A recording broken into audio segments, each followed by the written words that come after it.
You've been chasing yes your whole life, and every single time you got it, it betrayed you. You walked away from that conversation feeling like you won. You got the agreement.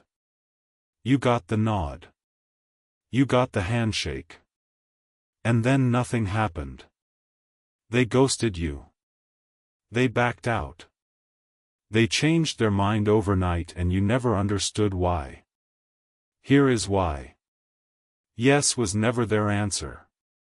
Yes was their escape hatch. They said yes to end the conversation, not to begin a commitment. They said yes because you made them uncomfortable, and the fastest way to make you stop talking was to give you the word you were begging for.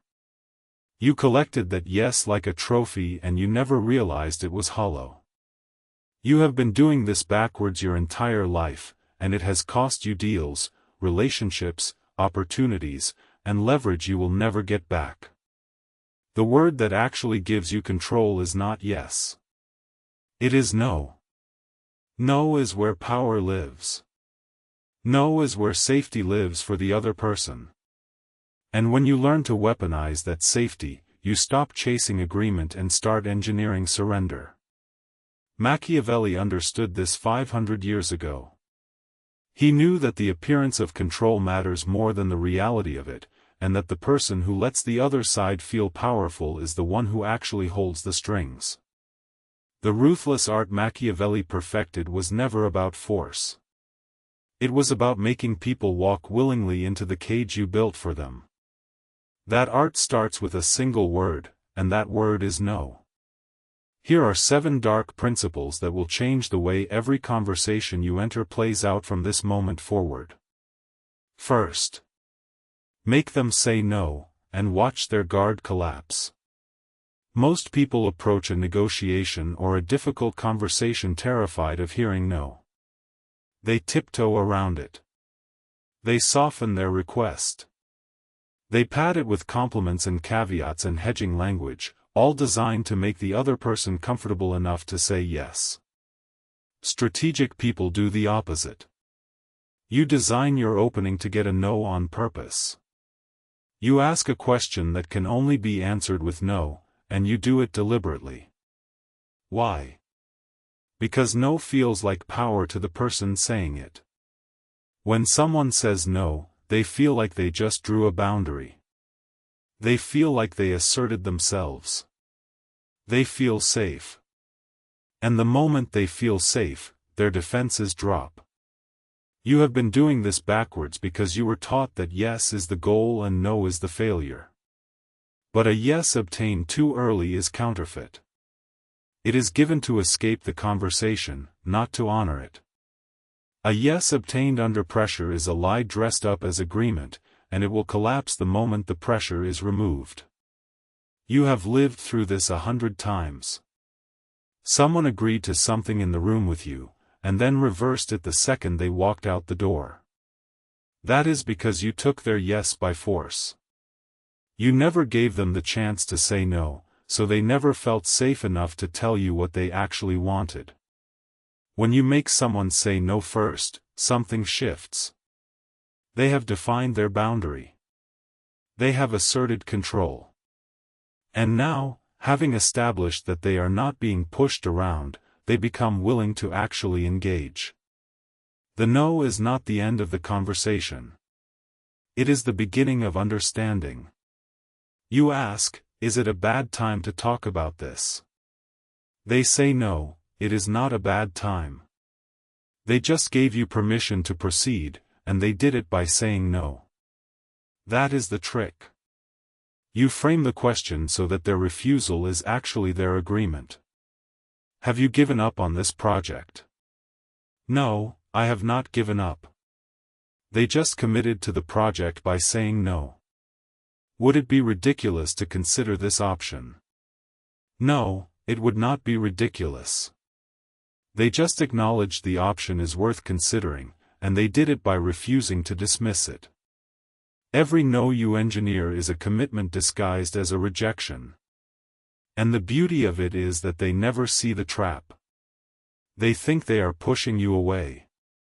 They are actually pulling you closer. The cost of not knowing this has been enormous. Every time you chased yes and got a hollow agreement, you lost time. You lost momentum. You lost the opportunity to build something real, because you were too busy celebrating a word that meant nothing. Stop chasing yes. Start engineering no. Second, the refusal that secretly binds them to your outcome. This is where it gets dangerous. Once you understand that no creates safety, you can start designing no's that function as yes. This is not a trick of language. This is a trick of positioning. You frame the conversation so that the other person's refusal locks them into the very position you wanted them in all along. Think about what happens when someone says no. They are declaring a position. They are drawing a line. And once they have drawn that line, they feel obligated to defend it, which means they have just committed to a stance. If you design the question correctly, that stance is exactly where you wanted them. Here is how this works in practice. You want someone to commit to a timeline they have been avoiding. Most people would ask, "Can we agree on this timeline?" That invites a no that kills the conversation. Instead you ask, "Are you ready to abandon this timeline?" They say no, we are not abandoning it. They just committed to the timeline by refusing to abandon it. You did not ask for agreement. You offered them a refusal, and that refusal functioned as agreement. The difference between these two approaches is the difference between begging and commanding. When you beg for yes, you hand them all the power. They can grant it or deny it, and either way you are the supplicant.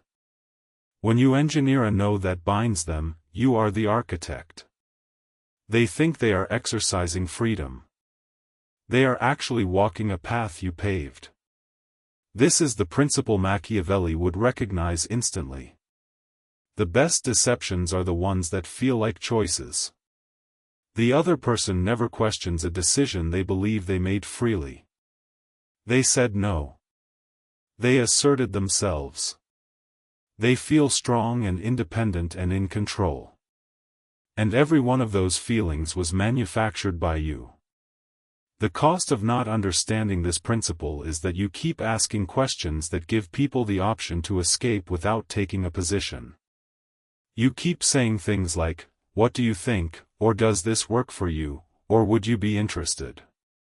Every one of those questions is an invitation to drift. They can say maybe, or "Let me think about it," or "I am not sure," and they have committed to nothing. You walk away with nothing. They walk away with nothing. And the opportunity dies in the gap between maybe and never. When you design a no that binds, you eliminate the gap. You force a position. And the position they take, thinking it is their own, is the one you needed them in. Third, control the options, and every door leads to your room. Now we move from the single question to the entire architecture of the conversation. The most powerful form of control is not telling people what to do. It is giving them choices where every option serves you. Most people think influence means getting someone to pick your option. Strategic people understand that real influence means designing the menu. When you control the options, you do not need to win an argument. You do not need to overpower anyone. You simply need to make sure that every path they can walk down leads to a destination you chose. This is not about being deceptive in a crude way. It is about understanding that people crave choice the way they crave air. The moment you take choice away, they resist. The moment you offer it, they relax. And a relaxed person is a person whose guard is down. Here is how you apply this. You never present a single proposal and ask for approval. You present 2 or 3 options, each one shaped to move you toward your outcome, and you ask which one they prefer. They pick one. They feel like they made a decision. They feel ownership over the choice. And because they feel ownership, they defend it. They commit to it. They will fight for the option they selected, even though every option was designed to benefit you. This is the illusion of choice in its purest form. You have been on the receiving end of this your whole life without knowing it. Every time a salesperson offered you 3 packages and you picked the middle one, you felt smart. You felt like you navigated the options. You felt like you found the value. You did exactly what they wanted you to do. The middle option was always the target. The other 2 existed to make it look reasonable. You can do this to others, or others will keep doing it to you. There is no third option. The cost of not controlling the options is that you keep entering conversations where someone else has already set the menu. You think you are negotiating. You are actually selecting from choices that were designed to benefit the other side. Every time you walk into a conversation without controlling the options, you are playing with the cards someone else dealt. And you wonder why you keep losing. Fourth.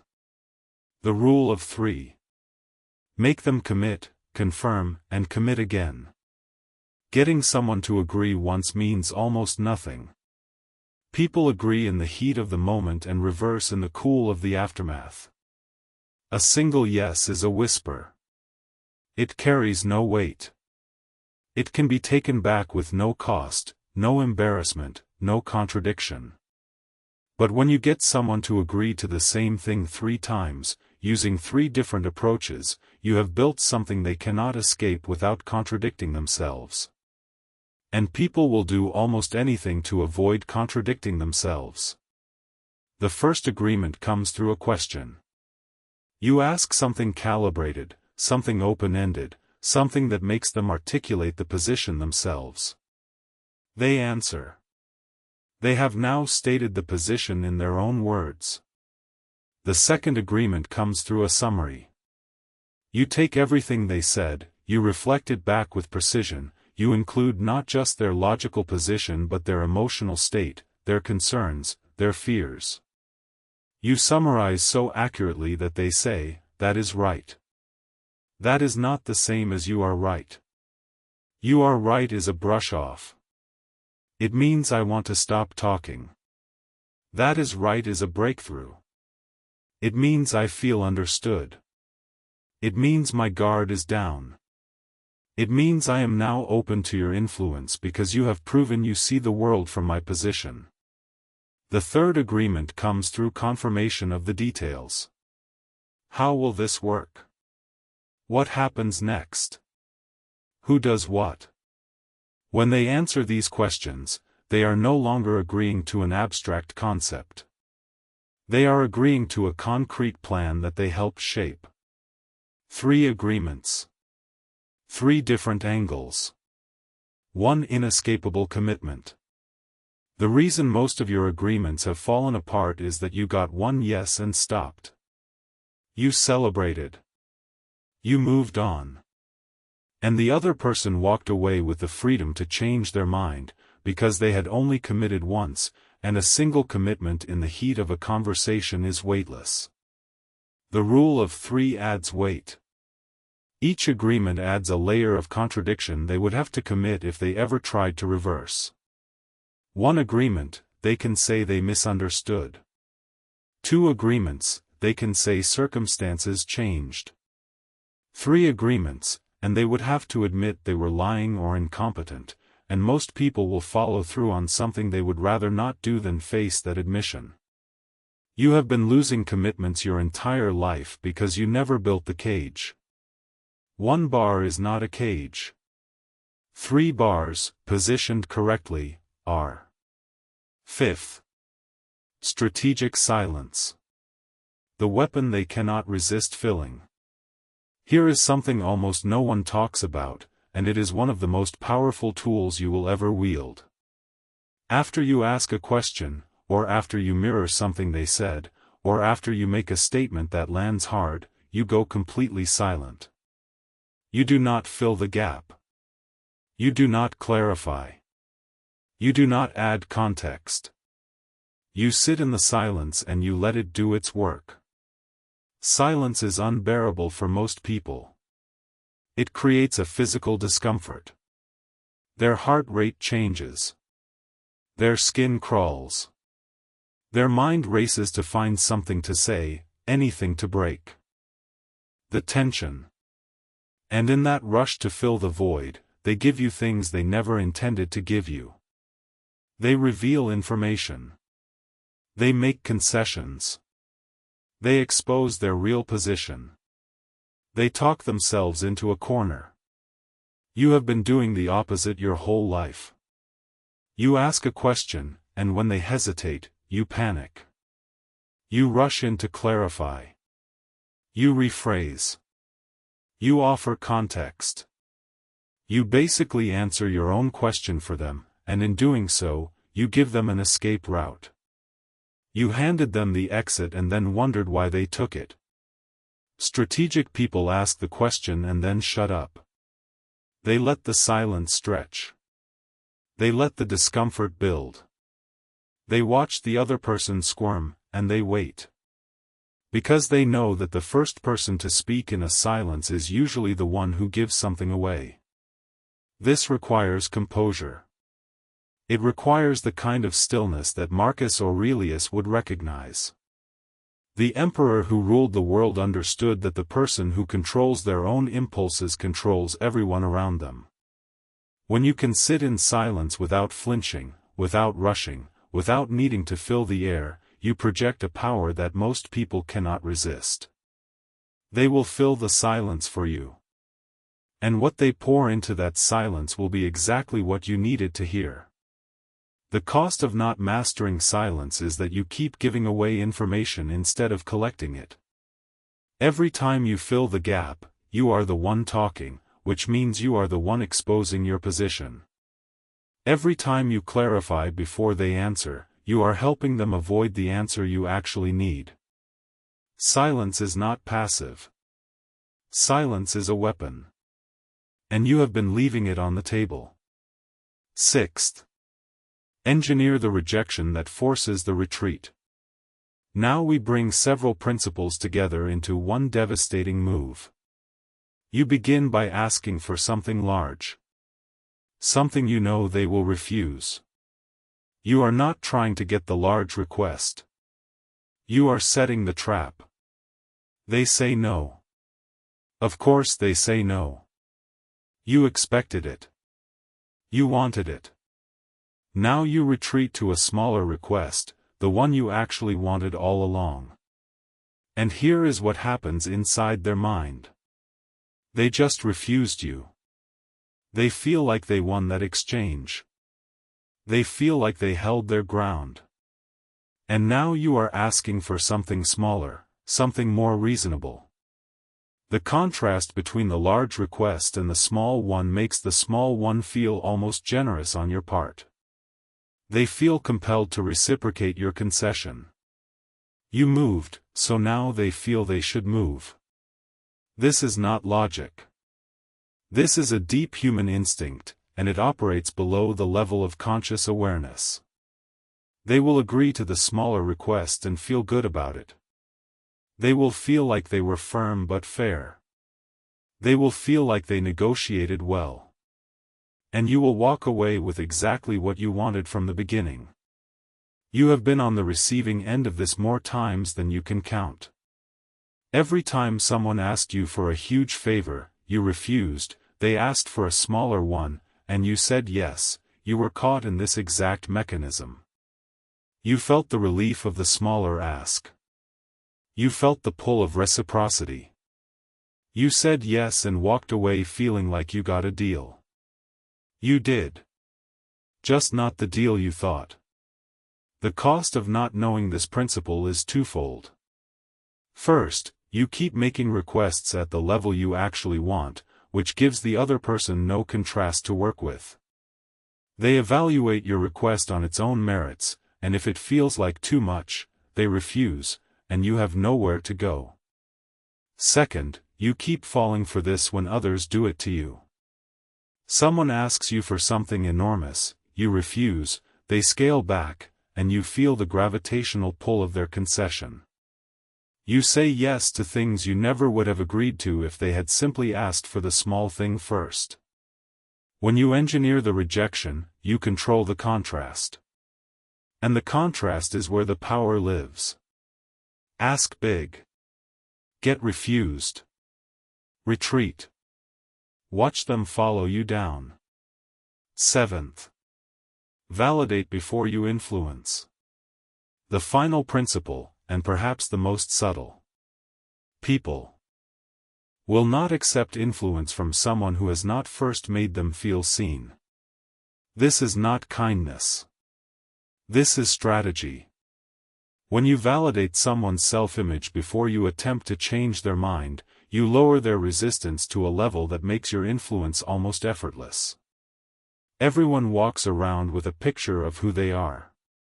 They see themselves as smart, as fair, as reasonable, as principled, as competent. When you threaten that picture, they fight you. Not because your argument is wrong, but because accepting it would mean accepting a version of themselves they cannot tolerate. So before you make your case, you reflect back to them the version of themselves they need to believe in. You do this through labeling. You identify their emotions and you name them. It sounds like you are frustrated with how this has been handled. It seems like you feel like your concerns have not been heard. It looks like you are weighing several competing priorities here. When you label their emotions accurately, you are not agreeing with their position. You are acknowledging their reality. And the moment someone feels that their reality has been acknowledged, their resistance drops. They stop fighting you. They start talking to you. And once they are talking, you can steer. You have been failing at this because you lead with your position before you have established any connection to their reality. You walk into a conversation and you start arguing your case. You present facts. You present logic. You present evidence. And the other person digs in harder, not because your facts are wrong, but because you never gave them a reason to listen. You never made them feel like you understood anything about their position. You treated them like an obstacle to be overcome instead of a person to be understood. Strategic people understand that influence flows through validation. You validate first. You always validate first. And then, once the door is open, you walk through it. The cost of not validating is that you keep losing arguments you should be winning. You keep being right and ineffective. You keep having the better position and the worse outcome. Because being right does not matter if the other person's defenses are up. Being right is worthless if they are not listening. And they will not listen until they feel seen. Now let us bring all 7 principles together, because individually they are techniques. Together they are a system. A system for controlling conversations, engineering commitments, and making people surrender to outcomes they believe they chose. You walk into any conversation. You start with an accusation audit. You preemptively name every negative thing they could think about you. You probably think I am being unreasonable here. You might feel like I am asking for too much. You probably think I do not understand your situation. By voicing their objections first, you strip them of their ammunition. They cannot use a weapon you have already taken out of their hands.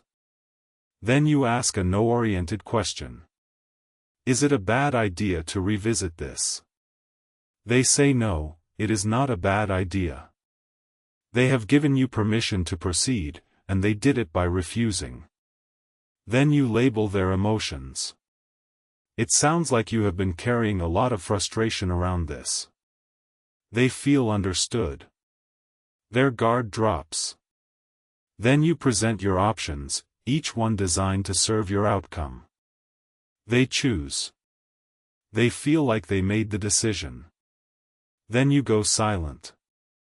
You let the weight of the choice settle. They fill the silence with commitments you never asked for. Then you summarize everything back to them with precision. That is right, they say. Breakthrough. Then you confirm the details. How does this work?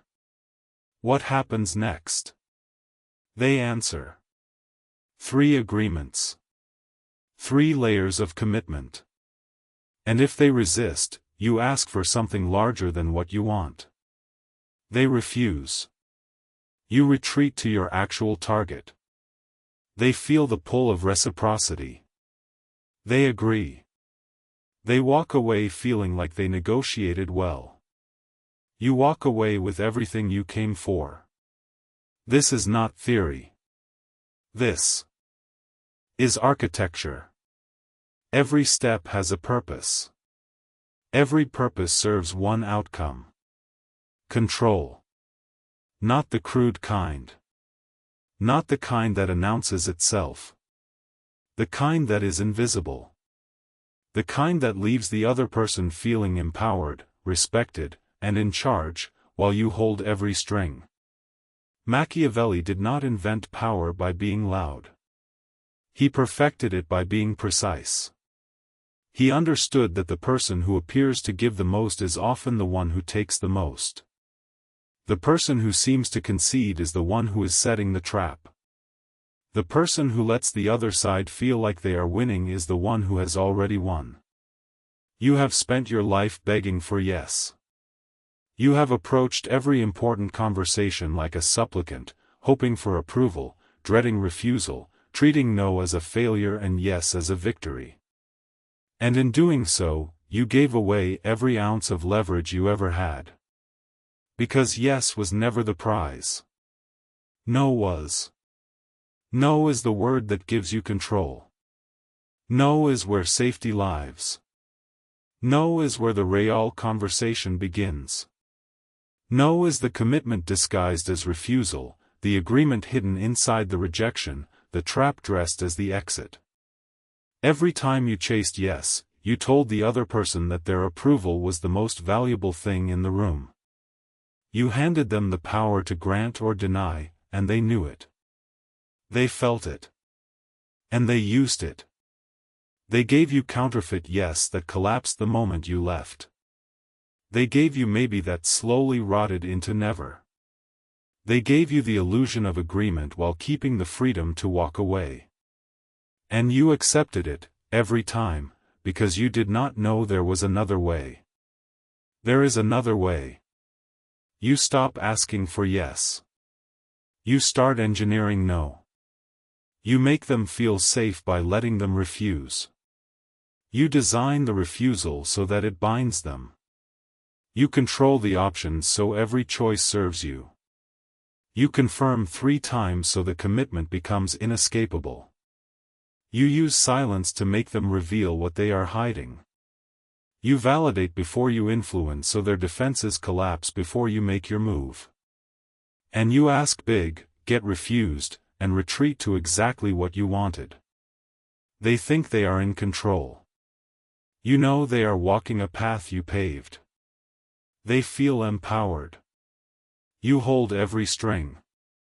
They say no and feel strong. You hear yes and know you have won. This is the ruthless art Machiavelli perfected, and now it is yours. Not as theory. As practice. Not as something you read about.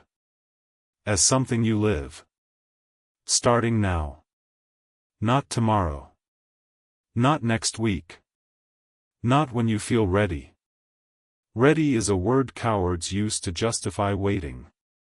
You will never feel ready. You will only feel ready after you have done it. So the next conversation you walk into, whether it is a negotiation, a difficult discussion, a request, a boundary, a pitch, or a confrontation, you do not chase yes. You engineer no. You let them refuse. You let them feel safe. You let them think they are in control. And then you watch them surrender to an outcome they believe they chose. You want to know if you understand this. If it has truly sunk in past the level of recognition and into the level of embodiment, then say it. Say it out loud. Right now. I am untouchable. Not because I am loud. Not because I am aggressive. Not because I demand yes. I am untouchable because I understand that no is the beginning, not the end. I am untouchable because I make them feel safe, and their safety becomes my weapon. I am untouchable because I control the options, engineer the refusal, and let them choose the cage I built. Say it. Mean it. Become it. The ruthless art Machiavelli perfected, now it is yours.